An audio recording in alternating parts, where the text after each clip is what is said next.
दोस्तों आप सभी का बहुत बहुत स्वागत है हमारे चैनल में। इस वीडियो के अंदर अभी हम लोग लूसेंट सामान्य ज्ञान इससे रिलेटेड जो है इम्पोर्टेंट 40+ क्वेश्चन इस वीडियो में देखने वाले हैं, जो कि आपके आने वाले एग्जाम से railway group D, SSC, UP police, लेखपाल और आने वाले सभी प्रतियोगिता परीक्षा के लिए काफ़ी इम्पोर्टेंट है। तो दोस्तों आप इस वीडियो को बहुत ध्यान से लास्ट तक देखिए। चैनल पर आया है तो चैनल को सब्सक्राइब कर बेल आइकन यानी जो घंटी का निशान है इससे ज़रूर से ऑन कर दें। और ये टोटल जो 40+ क्वेश्चन है, आप इनमें से कितने क्वेश्चन सही कर पाते हैं अपना स्कोर कमेंट बॉक्स में ज़रूर बताएं। तो चलिए शुरू करते हैं। देखिए यहाँ पर हमारा पहला क्वेश्चन दिया गया है, प्रकाश संश्लेषण के लिए आवश्यक तत्वों के नाम बताइए। तो देखिए प्रकाश संश्लेषण के लिए जो आवश्यक तत्व है वो है कार्बन डाइऑक्साइड, पानी और सूर्य का प्रकाश। ये तीनों जो है कार्बन डाइऑक्साइड, पानी और सूर्य का प्रकाश जो है ये प्रकाश संश्लेषण के लिए आवश्यक तत्व है। तो करेक्ट आंसर ऑप्शन सी हो जाएगा। प्रकाश संश्लेषण की बात करें तो हरे पौधों की कोशिकाओं में सूर्य के प्रकाश की उपस्थिति में कार्बन डाइऑक्साइड तथा जल के संयोजन से कार्बन युक्त यौगिकों के निर्माण की क्रिया को क्या कहते हैं? प्रकाश संश्लेषण कहते हैं। प्रकाश संश्लेषण में CO2 के अणुओं का अपचयन होकर कार्बोहाइड्रेट का निर्माण होता है। आपको याद रखना है। क्वेश्चन नंबर 2 है, बांग्लादेश को स्वतंत्र देश का दर्जा कब प्राप्त हुआ? बांग्लादेश को स्वतंत्र देश का दर्जा कब प्राप्त हुआ? तो ये प्राप्त हुआ 1971 में। करेक्ट आंसर ऑप्शन ए हो जाएगा। बांग्लादेश की बात करें तो बांग्लादेश 1971 से पूर्व जो है पाकिस्तान का हिस्सा था। बांग्लादेश पहले किसका हिस्सा था? पाकिस्तान का हिस्सा था, जिसे पूर्वी पाकिस्तान के नाम से जाना जाता था। क्वेश्चन नंबर 3 है, हवा में ध्वनि की चाल कितनी होती है? तो देखिए हवा में ध्वनि की जो चाल होती है वो 343 मीटर प्रति सेकंड होती है। आपको याद रखना है 343 मीटर प्रति सेकंड होती है। करेक्ट आंसर ऑप्शन सी हो जाएगा। क्वेश्चन नंबर 4 है, इनमें से कौन सी अंतःस्रावी ग्रंथि नहीं है? तो करेक्ट आंसर ऑप्शन डी हो जाएगा। लार ग्रंथि जो है ये अंतःस्रावी ग्रंथि नहीं है। मानव शरीर की प्रमुख अंतःस्रावी ग्रंथि यहाँ पर हमने लिखे हैं। जो अंतःस्रावी ग्रंथियाँ हैं, पहला है पीयूष ग्रंथि, पीनियल ग्रंथि, थाइमस ग्रंथि, पैराथायराइड ग्रंथि, अधिवृक्क अर्थात एंड्रीनल ग्रंथियाँ। ये सभी क्या है? ये मानव शरीर की प्रमुख अंतःस्रावी ग्रंथियाँ हैं। अग्न्याशय की बात करें तो अग्न्याशय जो ग्रंथि है ये मानव शरीर की दूसरी सबसे बड़ी ग्रंथि है और ये मिश्रित ग्रंथि है। आपको याद रखना है। क्वेश्चन नंबर 5 है, निम्नलिखित में से कौन सा मानव की आहार नाल का हिस्सा नहीं है? मानव की आहार नाल का हिस्सा इनमें से कौन सा नहीं है? तो श्वास नली नहीं है। करेक्ट आंसर ऑप्शन बी हो जाएगा। इसके अलावा मानव शरीर में आहार नाल के जो भाग हैं, मानव शरीर में आहार नाल के जो भाग हैं वो यहाँ पर हमने लिखे हैं, मुख गुहा, ग्रास नली, छोटी आंत और बड़ी आंत। ये सभी क्या है? मानव शरीर में आहार नाल के भाग है। क्वेश्चन नंबर 6 है, निम्नलिखित में से यह कौन सा वर्णक फलों और सब्जियों के रंगों के निर्धारण के लिए जिम्मेदार है? निम्नलिखित में से कौन सा वर्णक फलों और सब्जियों के रंगों के निर्माण के लिए जिम्मेदार है? तो करेक्ट आंसर ऑप्शन ए हो जाएगा, एंथोसाइनिन्स। एंथोसाइनिन्स जो है ये फलों और सब्जियों के रंगों के निर्धारण के लिए जो है, मतलब ये निर्धारण के लिए जिम्मेदार है। ठीक है। क्वेश्चन नंबर 7 है, निम्नलिखित में से कौन सा MS ऑफिस सूट का हिस्सा नहीं है? MS ऑफिस सूट का हिस्सा कौन सा नहीं है इसमें बताना है।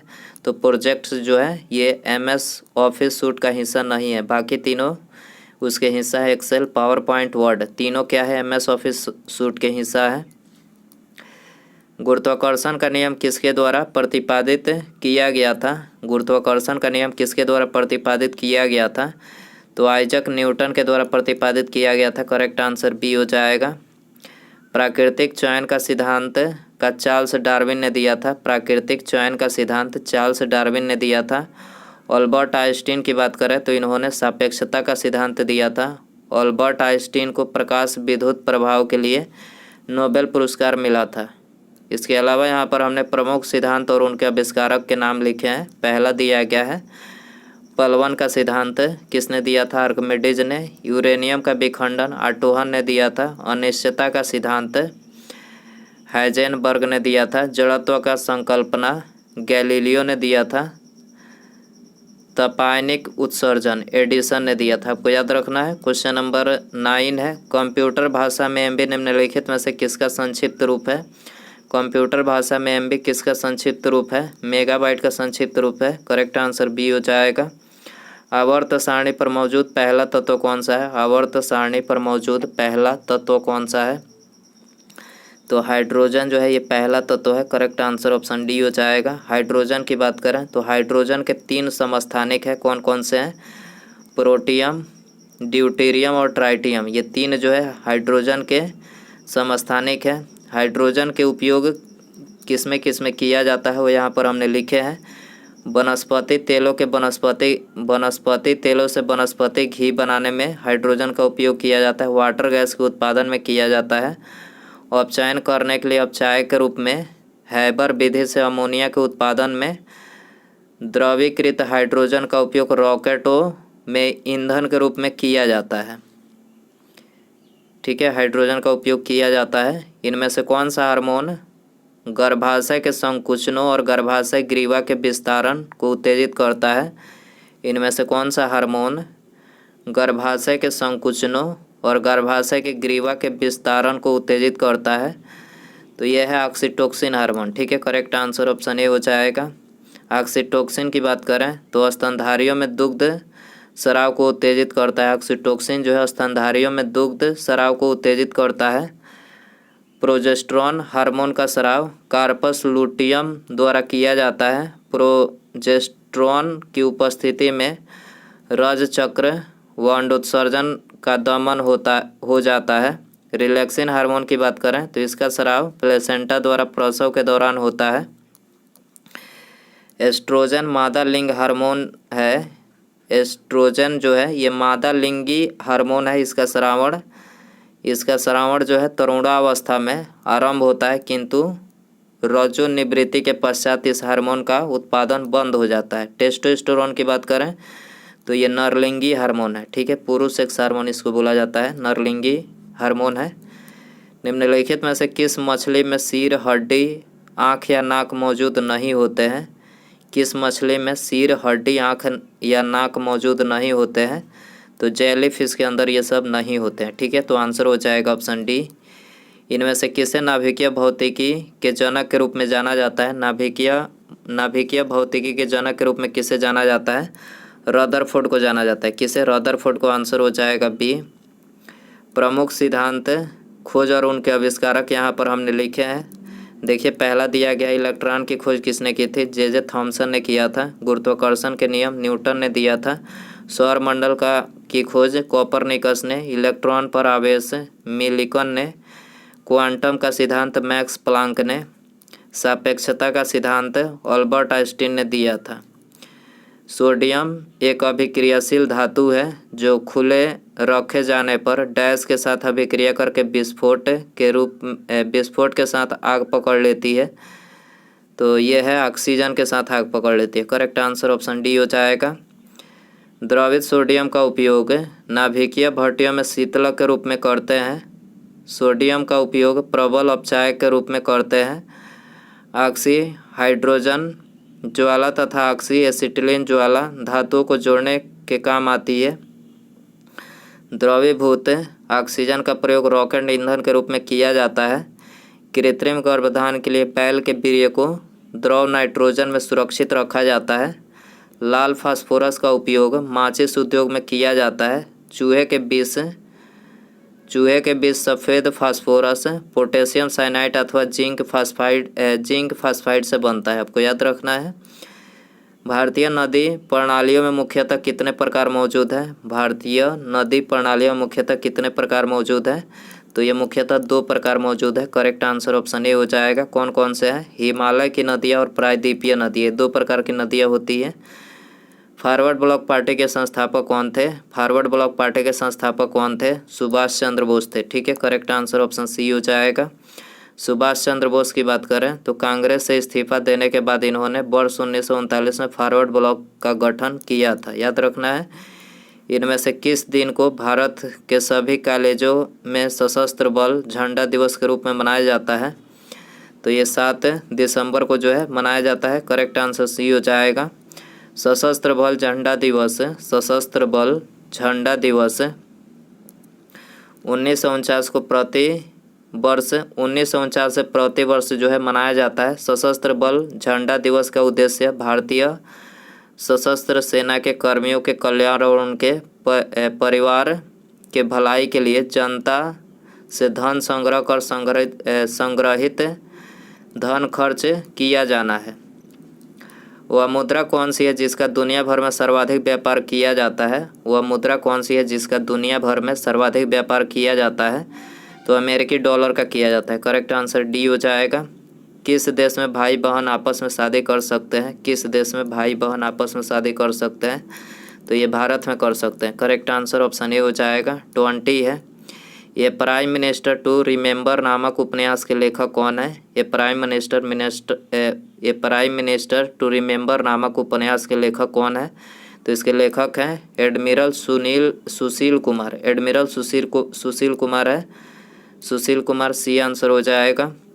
भारतीय राष्ट्रवाद एक संभ्रांत घटना है जो वकीलों एवं डॉक्टरों तथा जमींदारों द्वारा उपजाई गई थी। यह किसका कथन है? तो देखिए यह महात्मा गांधी जी का कथन है। ठीक है, करेक्ट आंसर ऑप्शन बी हो जाएगा। खाद्य सुरक्षा के क्षेत्र में अमर्त्य सेन द्वारा जोड़ा गया एक नया आयाम क्या है? तो जोड़ा गया एक नया आयाम है अधिकार। ठीक है, करेक्ट आंसर ऑप्शन ए हो जाएगा। IRDAI का पूर्ण रूप क्या है? IRDAI का पूर्ण रूप क्या है? तो यह है insurance regulatory and development authority of India. IRDAI का फुल फॉर्म है। करेक्ट आंसर डी हो जाएगा। IRDAI की बात करें तो ये एक्ट जो है 1999 में लाया गया। IRDAI की स्थापना 1999 में हुई थी। IRDAI बीमा क्षेत्र का शीर्ष संस्थान है। विश्व हिंदी दिवस प्रतिवर्ष की स्थिति को मनाया जाता है। विश्व हिंदी दिवस प्रतिवर्ष की स्थिति को मनाया जाता है 10 जनवरी को मनाया जाता है। करेक्ट आंसर डी हो जाएगा। 25 है। इनमें से कौन सा संस्थान भारत के राजमार्गों के निर्माण एवं अनुरक्षण के लिए जिम्मेदार है? इनमें से कौन सा संस्थान भारत के राजमार्गों के निर्माण एवं अनुरक्षण के लिए जिम्मेदार है? तो ये भारतीय राष्ट्रीय राजमार्ग प्राधिकरण जिम्मेदार है। भारतीय राष्ट्रीय राजमार्ग प्राधिकरण जिम्मेदार है। करेक्ट आंसर बी हो जाएगा। निम्नलिखित में से किस प्रधानमंत्री के शासनकाल में संपत्ति के अधिकार को मौलिक अधिकारों की सूची से हटाया गया था? तो ये मोरारजी देसाई के कार्यकाल में हटाया गया था। करेक्ट आंसर ऑप्शन ए हो जाएगा। वायुमंडल में कौन सी निष्क्रिय गैस सर्वाधिक मात्रा में होती है? वायुमंडल में कौन सी निष्क्रिय गैस सर्वाधिक मात्रा में होती है? तो ये आर्गन जो है सर्वाधिक मात्रा में होती है। करेक्ट आंसर ये हो जाएगा। किसी राज्य का सर्वोच्च विधि अधिकारी कौन होता है? किसी राज्य का सर्वोच्च विधि अधिकारी कौन होता है? एडवोकेट जनरल होता है। ठीक है, करेक्ट आंसर ऑप्शन ए हो जाएगा। चिपको आंदोलन किस विषय से संबंधित है? चिपको आंदोलन किस विषय से संबंधित है? वन संरक्षण से संबंधित है। करेक्ट आंसर ऑप्शन ए हो जाएगा। भारत की प्रथम बहुउद्देशीय परियोजना किस नदी पर बनाई गई थी? भारत की प्रथम बहुउद्देशीय परियोजना किस नदी पर बनाई गई थी? दामोदर नदी पर बनाई गई थी। करेक्ट आंसर ए हो जाएगा। म्यांमार सीमा से लगने वाले भारतीय राज्य कौन से हैं? म्यांमार सीमा से लगने वाले भारतीय राज्य कौन से हैं? तो भारतीय राज्य है मिजोरम, मणिपुर, नागालैंड तथा अरुणाचल प्रदेश। ठीक है, ये 4 राज्य जो है म्यांमार सीमा से लगने वाले भारतीय राज्य हैं। करेक्ट आंसर बी हो जाएगा। लॉर्ड कॉर्नवालिस ने अस्थायी बंदोबस्त यानी परमानेंट सेटलमेंट निम्नलिखित में से किसके साथ किया था? तो परमानेंट सेटलमेंट जो है ये किया था जमींदारों के साथ। ठीक है, करेक्ट आंसर ऑप्शन सी हो जाएगा। भारतीय संविधान के अधीन विधान की अवशिष्ट शक्तियाँ किसमें निहित होती हैं? विधान की अवशिष्ट शक्तियाँ किसमें निहित होती है? तो ये संसद में निहित होती है। करेक्ट आंसर ऑप्शन सी हो जाएगा। भारत में पहला लौह इस्पात कारखाना 1874 में कुल्टी में स्थापित किया गया था। यह किस राज्य में स्थित है? तो देखिए यह पश्चिम बंगाल राज्य में स्थित है। करेक्ट आंसर ऑप्शन सी हो जाएगा। विश्व बैंक यानी वर्ल्ड बैंक को अन्य किस नाम से जाना जाता है? तो देखिए वर्ल्ड बैंक को जो है ये international bank for reconstruction and development के नाम से जाना जाता है। करेक्ट आंसर ऑप्शन ए हो जाएगा। निम्नलिखित में से कौन सा विटामिन जल में घुलनशील है? तो जल में घुलनशील विटामिन कौन सा है? विटामिन बी और सी। विटामिन बी और सी जो है जल में घुलनशील विटामिन है, बी आंसर हो जाएगा। 37 है, राष्ट्रीय ध्वज को आम लोगों को फहराने की अनुमति कब प्रदान की गई? राष्ट्रीय ध्वज को आम लोगों को फहराने की अनुमति कब दी गई? 26 जनवरी 2002 को दी गई। 26 जनवरी 2002 को। करेक्ट आंसर ऑप्शन ए हो जाएगा।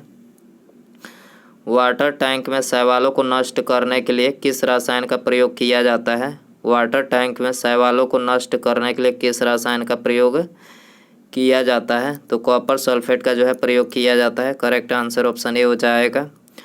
लकड़ी की वस्तुओं को कीड़ा से बचाने के लिए उस पर किसका लेपन किया जाता है?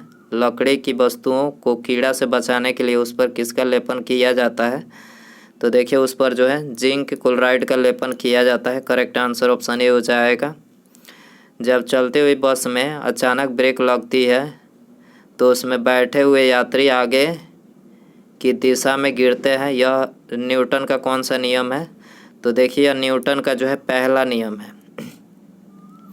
जब चलती हुई बस में अचानक ब्रेक लगती है तो उसमें बैठे हुए यात्री आगे की दिशा में गिरते हैं, झुक जाते हैं, मतलब यह न्यूटन का कौन सा नियम है? तो न्यूटन का पहला नियम है। करेक्ट आंसर ऑप्शन सी हो जाएगा। उसके बाद यहाँ पर हमारा अगला क्वेश्चन है, महात्मा गांधी जी को नंगा फकीर किसने कहा था? वेरी इंपॉर्टेंट क्वेश्चन है। नंगा फकीर किसने बोला था? तो विंस्टन चर्चिल ने बोला था। याद रखना है आपको, किसने बोला था? विंस्टन चर्चिल ने। करेक्ट आंसर ऑप्शन सी हो जाएगा। तो दोस्तों ये थे लूसेंट सामान्य ज्ञान के इंपॉर्टेंट 40+ क्वेश्चन। आई होप कि ये वीडियो जो है आपको पसंद आया रहेगा। पसंद आया तो प्लीज़ वीडियो को लाइक करें, अपने दोस्तों में शेयर करें। चैनल पर आया है तो चैनल को सब्सक्राइब करके बेल आइकन यानी घंटी का जो निशान है उसे ऑल नोटिफिकेशन पर क्लिक कर दें, ताकि जब भी मैं कोई न्यू वीडियो अपलोड करूं उसका नोटिफिकेशन जो है आपको सबसे पहले मिल सके। तो सब्सक्राइब करने के बाद बेल आइकन जरूर से ऑन करें। ठीक है, मिलते हैं अगले वीडियो में। नमस्कार, जय हिंद, जय भारत।